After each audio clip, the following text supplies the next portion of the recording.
I was walking along the zoo's central path when I suddenly heard screaming.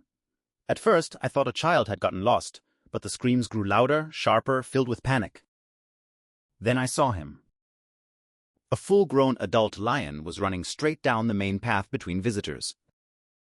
People scattered in terror. Parents grabbed children, couples hid in shops, others froze in place, too shocked to move. The lion hadn't attacked anyone yet, but the danger was obvious. I grabbed my radio, called for an emergency evacuation and tranquilizer teams, and ran toward the enclosure. The metal door was wide open. The electronic lock was broken, likely damaged during a fire alarm malfunction earlier that morning. The lion, Atlas, had simply pushed the door open. He wasn't running toward the exit. He was running away from it. I followed at a distance as Atlas burst through a service gate and into a nearby residential street. Cars screeched to a halt. People screamed and fled, but Atlas ignored everyone, sniffing the air, stopping, then sprinting again, like he was searching for someone. He turned into a small park. There, under an old oak tree, sat an elderly woman feeding pigeons.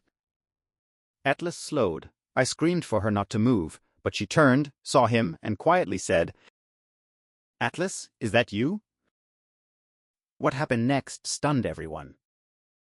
The massive lion lowered himself in front of her, rested his head on her lap, and began to purr.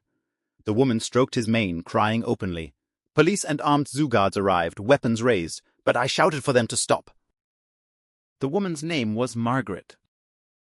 12 years earlier, she had saved Atlas as a dying lion cub after poachers killed his mother. She nursed him for months, bottle-fed him, healed a broken paw, but the injury left him unable to survive in the wild. She personally brought him to our zoo, then left to spend years rescuing animals across Africa. She never thought she'd see him again. Yesterday, she'd recognized him by name and by his limp. Today, Atlas recognized her scent. He hadn't escaped to hunt or attack. He escaped to find her. After careful negotiations, Atlas was safely returned to the zoo. Margaret was given unlimited access to sit by his enclosure whenever she wished. She came every day. Until one morning, she didn't. Margaret passed away peacefully in her sleep. Atlas waited by the glass for days. In her will, Margaret left her home to fund improvements for Atlas and the other big cats. Today, her name is engraved in his enclosure. Atlas still lies by the glass where she used to sit. And every morning I visit him, reminded that love, memory, and gratitude don't belong only to humans. Sometimes they live in the heart of a lion.